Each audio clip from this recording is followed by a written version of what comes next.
Hello everyone, welcome back to another TCE Talks. It's been a while. I've had a bunch of big changes, some really positive news.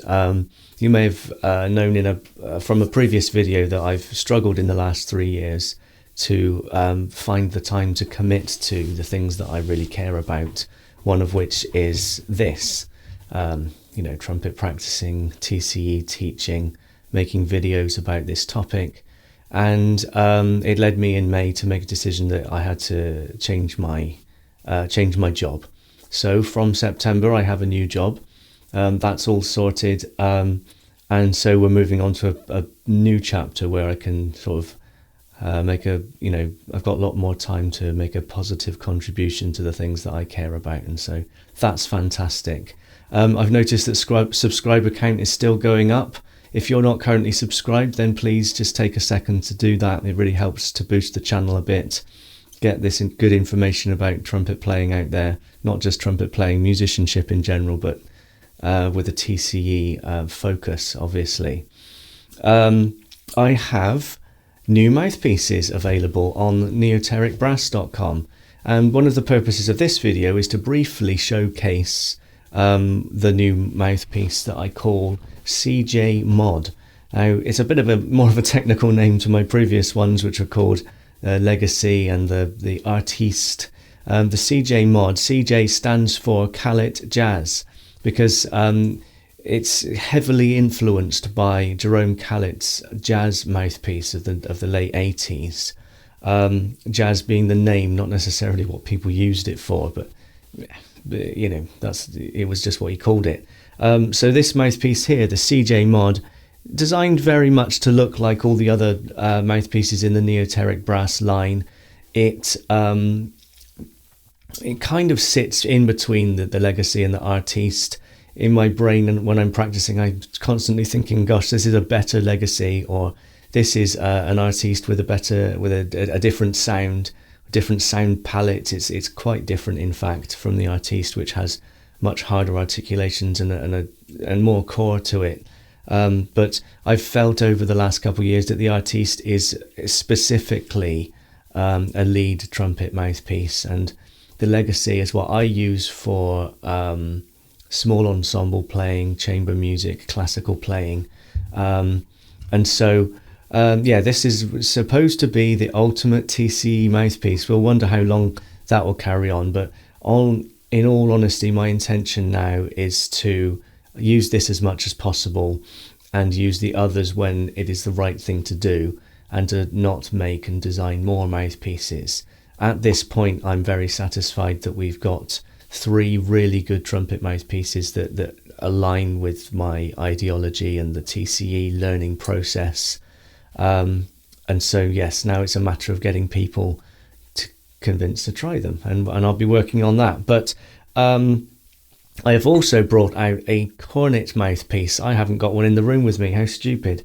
But I'll be showcasing that in an upcoming video, and I'm actually going to do a video in which I talk about the design process for that cornet mouthpiece, because I had a lot of help from a good colleague and friend of mine called Michael Barkley, the guy that designs and makes these mouthpieces, these microphones, the literal mouthpiece to the world. He works with venture mouthpieces, and he will do consultations and prototyping for your designs. And so, yes, I'll get into that in another video. But anyway, let's talk about the CJ Mod. What I have done for today is I recorded myself practicing, which is very much like an old style video that I used to make for this channel, and I really felt there was a lot of value in those videos, even though they were pretty poor quality in terms of the visuals, in terms of the audio. I thought it was really important to get examples of people practicing and using the TCE system to improve their playing out into the world, so that hopefully anyone who's interested can get a better understanding of what it is people like me are chasing after when we commit long term to the tongue controlled embouchure. And so what I've done is I've taken a piece of music that I've been learning or we've been playing this year in a band that I'm a member of, the Big R Big Band. And I've recorded all 4 trumpet parts of an 8-bar section of that tune. It's called Magic. I should grab my tablet and be able to tell you more about the piece. Hang on. Still attached to the... Yeah, so just to 2 seconds, because you might as well know. The piece is called Magic. Count Basie tune by Frank Weiss. I'm going to say that wrong. Anyway, there we go. And it's really tricky, actually. It's quite a hard tune, nice crunchy harmonies, and it's fast. So the chart is labelled to do between 180 and 200, which I've tried to record at 180 beats per minute, and you will hear that I actually cannot keep up with that in one section of it. Like I said, this is about practice. This is about identifying what I cannot do, so that I have something to work on to make myself a better musician. I think that when we perform the music Magic with the band, we must do it at a slightly slower tempo, but not much. Anyway, so what I really wanted to do was just talk about the process that I've been through today, recording this piece of music, this 8-bar excerpt, and then sort of reflect on the things that I've taken away from the process. So, first of all, why don't we have a listen to what I'm talking about, and then we'll get into it.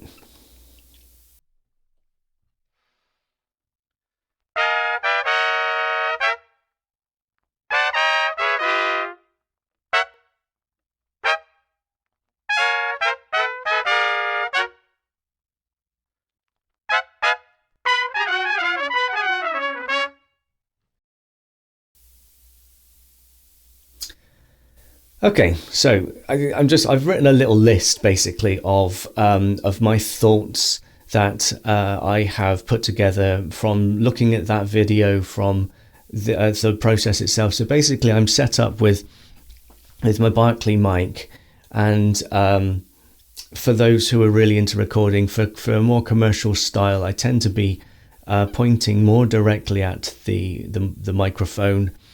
I was probably you can't see it in the video, but I was probably about 6 inches from the mic, and then I had my iPad mounted beneath it, which enabled me to. It's not an iPad at all. Enabled me to be able to read the parts and point at the mic at the same time, almost like how I would set up for a live gig, but I wouldn't use this mic for live playing. And so. Yeah, so I just then went through and recorded. I started with 4th trumpet, 4, 3, 2, 1, and recorded each part, and then repeatedly re-recorded every part 5, 6, 7 times until I was getting tighter, until there were no mistakes as such. And so sometimes it was really surprising to see that it takes about 15 minutes to really get into the habit of it took me anyway. I mean, I did a warm-up earlier today, but coming to practice and then sitting down in the room, just getting in the mindset of thinking like an ensemble player, counting correctly, getting the tempo of the music locked in, getting your fingers around the technical bit at the end, which, like I said, at 180 beats a minute, today I cannot play cleanly. It was much better in the higher octave than in the lower octave, which says a lot about how maybe I need to do a bit more Herbert Clark stuff, or maybe I just need to practice this little riff properly. But yeah, it took a while to get into the timing of it. Something you'll notice, my tuning on this, I think, is really good. I didn't struggle at all. I wasn't really having to think about tuning at all. I would put that down to 3 things. Number 1, the TCE. When you learn to play efficiently, and especially when you do it the TCE way, intonation is something that vastly improves.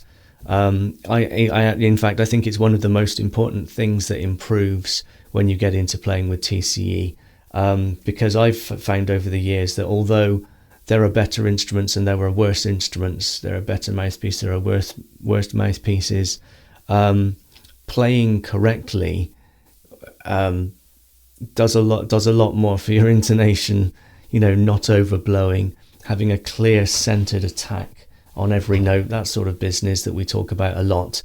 That vastly improves the intonation and the quality of the resonance of your sound and everything, because you're playing in pitch center. So number one, TCE. Good intonation, I would say. Number two, mouthpiece. I've been using this rim that is on the CJ mod.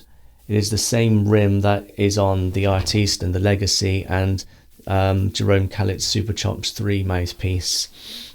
Originally copied from Dominic Calicchio, from a mouthpiece that Jerry Callet found in about 2007 or so.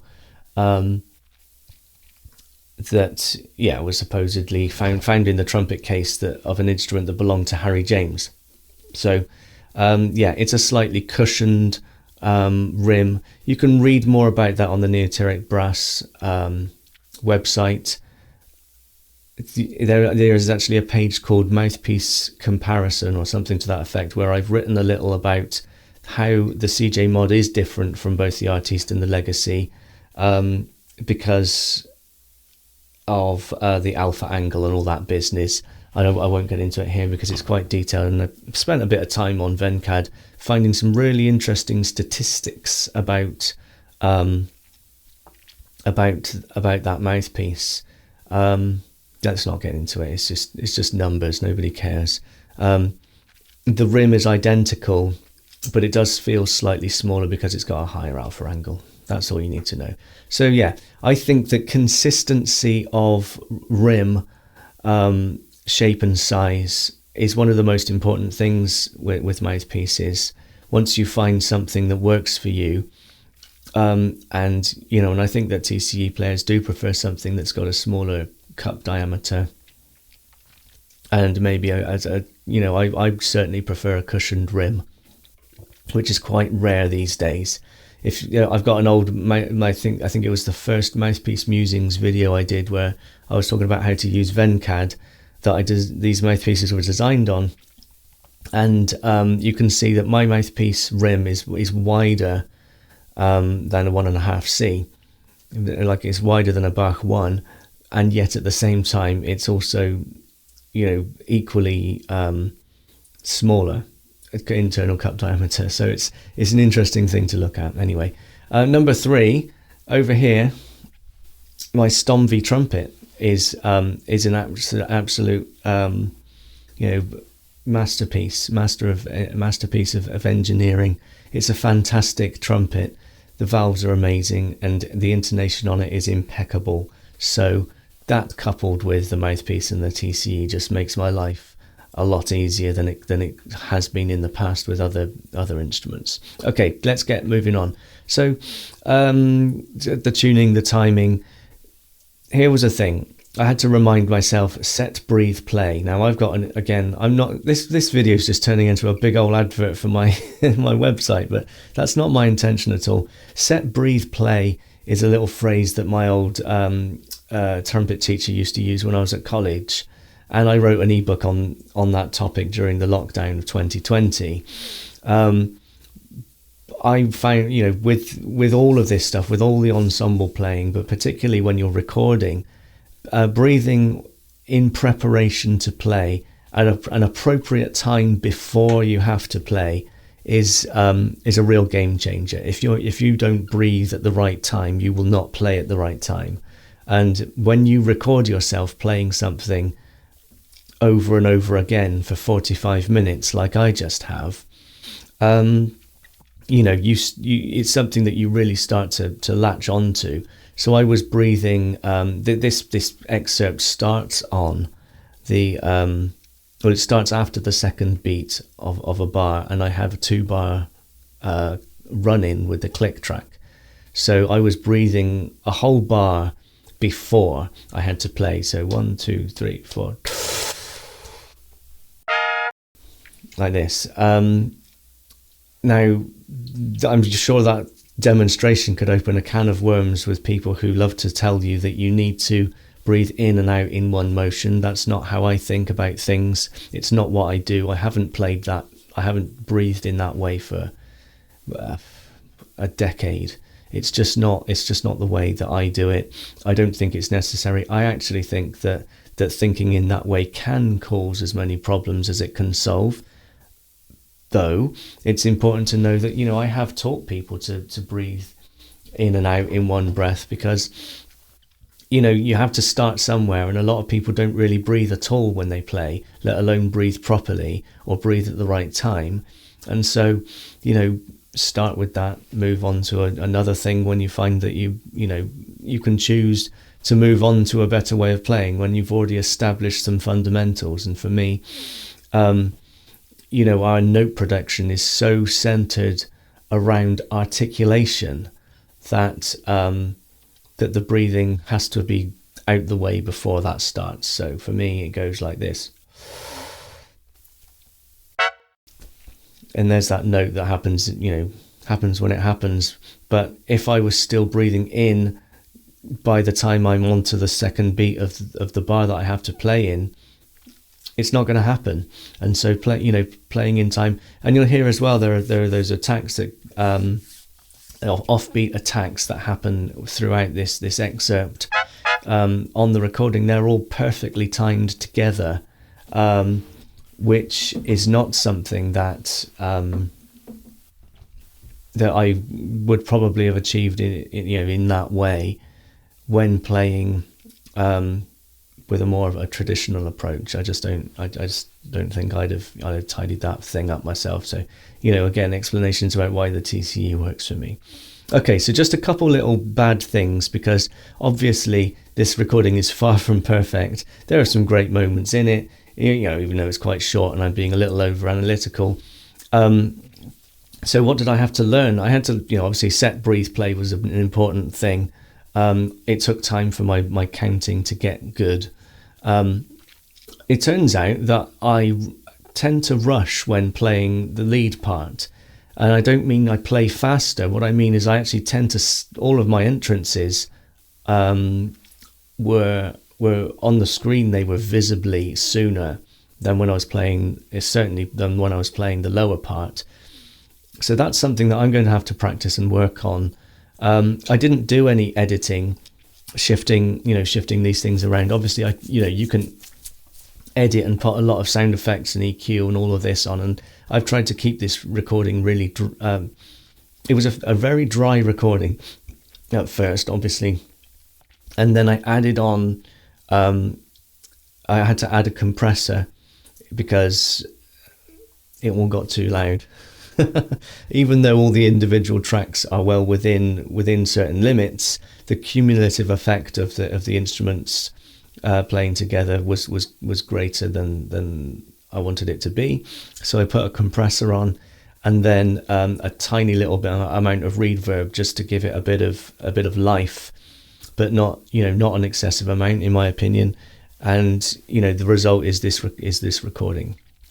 So yeah, anyway, I found that all my entrances came forward. I was coming in too soon when playing the lead part, and so that's something I'm going to really have to work on. Just relaxing that. It's one of those things that once I was aware of it, I was able to sort of take control a bit. But I've sort of said in the past that I think that. Because the articulations and the attacks are so immediate when playing with TCE, with the forward tongue position, that if you're in the habit of compensating for a delayed attack, then you will find yourself rushing, and you will find yourself playing ahead of the beat. And it's something that I've had to work quite hard on unprogramming over the years, because when you're sort of at college, when you're sat in an orchestra and you've got this sort of like traditional approach to playing, which is very much dwa dwa dwa. A lot of people, I say it in that way. It's a very it's not a very accurate description, but you can hear it. And I have sat next to players in classical settings where it sounds like the person playing first trumpet is literally a quarter or a half a beat behind everybody else, or at least behind me, because my attacks are immediate. And on that day, in that situation, I was the one that had to adapt. But the thing is that people just spend their lives playing like that, and then conductors say, oh, trumpets, brass section, you're behind the beat. And so people learn to play ahead of the beat because of the effect of their articulation being incorrect. And so then when you correct then when you learn to correct your articulation, you end up playing ahead of the beat all the time. And sometimes, like I said, it's you that has to adapt, because no one else is going to bother to fix their playing for the sake of the people who have bothered to fix their playing. Anyway, a little bit of the ideology sneaking in there. So yeah, there's plenty of work to be done with this, with recording yourself playing. I think that even if I didn't intend posting it online, my practice is much more efficient, and if I record myself play and then listen to it back, because I instantly know what the problems are, what I have to fix. In a way, that's why I did all those old practice videos in the past, and why I've left a lot of them on the YouTube channel, even though they're terrible. Terrible examples of playing. And actually, I could do a whole nother video talking about how much my playing has changed since I did all those old brass practice videos, but that would be another 20 minutes of your life that you're not going to get back, so maybe we'll save it for next week. I've got a few things in the queue, as there are a few comments that I've replied to where I've said that I will make videos on a certain subject and haven't, so I'll get to those and then we'll get back to this. But anyway, I'll stick the recording on again at the end, so you don't have to wind it back in case you're interested. I hope you find it useful. Give it a go yourself. Let me know in the comments how you got on recording yourself, multi-tracking yourself playing this sort of stuff. You don't need fancy equipment like this just to record yourself practicing. Any kind of smartphone these days you'll be able to get apps. I mean, this is an iPhone and it comes with GarageBand, so for the sake of practicing the trumpet, it's good enough. Let me know how you get on. All right, bye for now. Thanks for watching.